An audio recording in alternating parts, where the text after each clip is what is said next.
Treasure Island, Chapter 26, Israel Hands. We sailed to the northeast corner of the island. There we sat in silence, waiting for the tide to go out. Eventually Hans spoke. "Captain," He said, with that same old smile, "what are we going to do with O'Brien? Perhaps you should throw him overboard." "I'm not strong enough," I said. "The Hispaniola is an unlucky ship, Jim," he went on, blinking fast. "Think of how many men have been killed since we sailed from Bristol. I've never known such bad luck."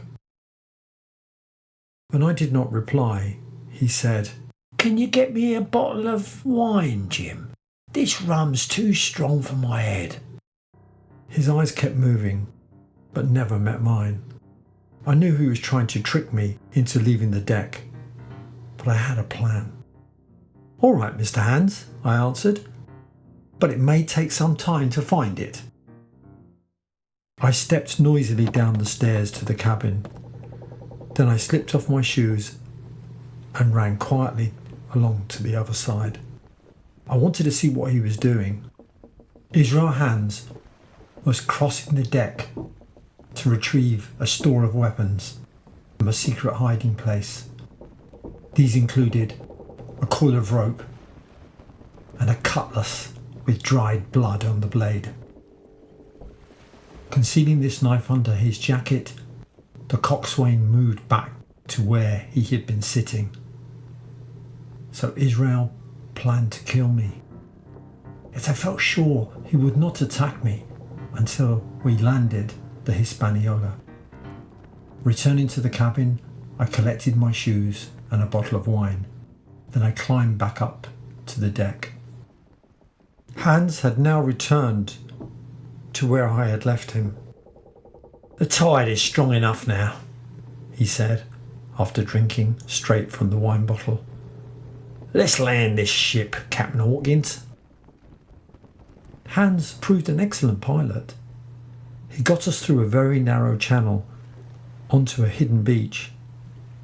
As we landed, we passed the wreck of a large ship covered in seaweed. In my excitement, I forgot the danger I was in and looked across. Hans seized his opportunity. Within seconds, he was coming towards me with a knife in his right hand. Our eyes met as I let go of the ship's wheel. This spun around and struck Hans across the chest, knocking him back. Before he could recover, I took a pistol from my pocket. But when I pulled the trigger, there was neither flash nor sound. Seawater had jammed the gun. A furious Israel Hands charged at me again. At that moment, the Hispaniola hit a rock and tipped forward. We rolled almost together along the deck. The dead O'Brien tumbled stiffly after us, his arms still spread out. My head crashed into Israel Hands' foot, rattling my teeth. As I struggled to my feet, Hans untangled himself from O'Brien's corpse. In desperation, I started climbing the mast. Glancing back, I saw that Israel Hands was following. His open-mouthed face was upturned towards mine. I stopped to reload my pistol while he continued climbing towards me, the sun gleaming from the knife in his teeth. But his wounded leg slowed the coxswain. I was ready before he was. "One more step, Mr. Hands, and I'll blow your brains out." He stopped instantly, taking the dagger from his mouth to speak. "Jim, you and me are not enemies." Still smiling, he lifted his right hand over his shoulder. A knife flew like an arrow through the air. I felt a blow to my shoulder. My pistol fired and dropped from my hands.